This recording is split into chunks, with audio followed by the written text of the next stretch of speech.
Hey, what's up, everybody? Thanks for joining us on the Daily Drive. My name is Mike Bro, and we are diving into a letter written by a church planter named Paul. The letter is called Colossians because it's written to people living in a town called Colossae. And nothing impressive about the city, but their church was super impressive. They were really trying to make a difference, so Paul writes them this letter to encourage them in their new walk with Jesus. And as we've said all along, even though it was written in the first century, it was written to us. And we're in chapter 3 today. And remember, there were originally no chapter divisions. This is a letter written and read as such. So just because you move on to the next chapter doesn't mean that Paul is saying, like Forrest Gump, that's all I have to say about that, and now on to something different. It all flows together. And we talked about how this is a letter all about new life, kind of telling them that what walking with Jesus looks like. One of the terms that got tossed around during the pandemic as we wondered about the future was that term new normal. Will masks and social distancing be the new normal? Will periodic lockdowns and quarantines be the new normal? Will business, conversation, and church online, will that be the new normal? Will we ever hug each other again? Will we ever shake hands again? What's going to be our new normal? Well, the Bible tells us that if anyone comes to Christ, the old is gone and the new has come. There is a new normal. And that new normal is radically new. So in this letter, Paul shares what this new normal looks like. And the first couple of chapters we've already trekked through are all about who Jesus is and what he has done for us. We've seen that God's plan for saving us, redeeming us, rescuing us, transforming us, and bringing us home with him someday is a Jesus plus nothing plan. He is enough. We are made complete in Jesus, and he is alive in us. And now we get to chapter 3. And he begins to describe how this new normal, this new life, what it looks like. So let's just dig into chapter 3 for a little while. If you got a Bible that you're using or an app that you use, you can look at the verses. If not, just go back and read it later.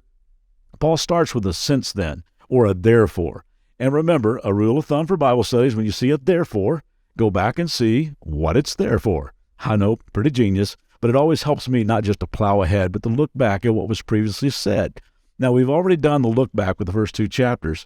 So we get here, and he says, since all of what we just talked about is true, that he is the image of the invisible God, that everything, including me and you, has been created by him, that he holds all things together, that you and I have been qualified, rescued, transferred from darkness to light, that he is not just with you, but now he's in you, giving you the power to live this new life, and that power and presence is enough that you are complete in him. There's no need for man-made rules or rituals or attempts to do better. It's all about the one who moves inside of us so that we can become better. So Paul gets here and he says, therefore, since all of that is true, since you've been raised a new life with Christ, set your sights on the realities of heaven, where Christ sits at the place of honor at God's right hand. Think about the things of heaven, not the things of earth. In other words, he's saying, man, don't live with your eyes to the ground all the time, just grinding away, doing the same old things everybody else does, trying to grab the most stuff, trying to get the most fame, the most followers, the most likes. Your new life is so much more than that. It's not about temporary stuff of this world. It's not about making a name for yourself. Now it's about seeing the world and your life through the lens of eternity, knowing that your name is already written in the book of life, that you are accepted and dearly loved, that while life on this planet can be pretty good, the good is only a preview of coming attractions. And the hard stuff, one day forever, is going to be history, because this world is not your home. I love those verses. Verse 3, he goes on, for you died to this life. You have a new normal. You no longer just go with the cultural flow. Man, you're headed upstream toward the source of all life. Your real life is hidden with Christ in God. And when Christ, who is your life, I love that, when Christ, who is your life, is revealed to the whole world, you will share in all of its glory. Paul's saying it's going to happen. It's going to happen. You guys ever play hide and seek before? I used to play it all the time with my kids. We would get like Nerf guns, had Nerf bow and arrows, and the kids would go hide somewhere in the house in the dark, and I would walk through. We couldn't turn on any lights, and I would walk through the house and play hide and seek. We have so many great memories about playing hide and seek together. And I like that phrase that Paul uses, hidden with Christ. When sin enters the world through Adam and Eve's free choice to rebel against God, what was the first thing they did? They tried to play hide and seek. Well, actually, they weren't trying to play seek. They just want to play hide. They attempted to hide from God. Shame will do that to you. It'll make you hide. But how can you hide from an all-knowing, all-seeing God. He's undefeated in hide and seek. But now, Paul says, we are hidden in Christ.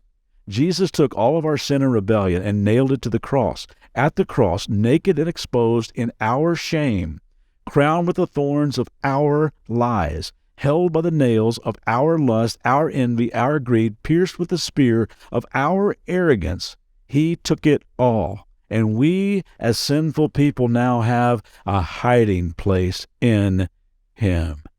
Outside of Christ, man, there's no place to hide. But in Christ, there is peace and safety and security. There's an old hymn that says, Rock of ages, cleft for me, let me hide myself in thee. Nothing can separate us from the love of Christ. Our life, our sin, our failures are all hidden with him. And then Paul says, since all that is true, don't hide. Don't hide. Just seek. Since you don't have to try to hide anymore, since he has set you free from all the gameplay and all the image management you used to do, since this world is not your home anyway, why not just go after this new normal with passion and with gratitude? Now, we're going to unpack some really cool stuff in the coming days. But for now, let's just let these verses guide us today. Let me read it again. Since you have been raised to new life with Christ, set your sights on the realities of heaven, where Christ sits at the place of honor at God's right hand. Think about the things of heaven, not the things of earth. For you died to this life, and your real life, your new life, is hidden with Christ in God. And when Christ, who is your life, is revealed to the whole world, you will share in all of his glory. Man, hope you have a great day. See you back next time.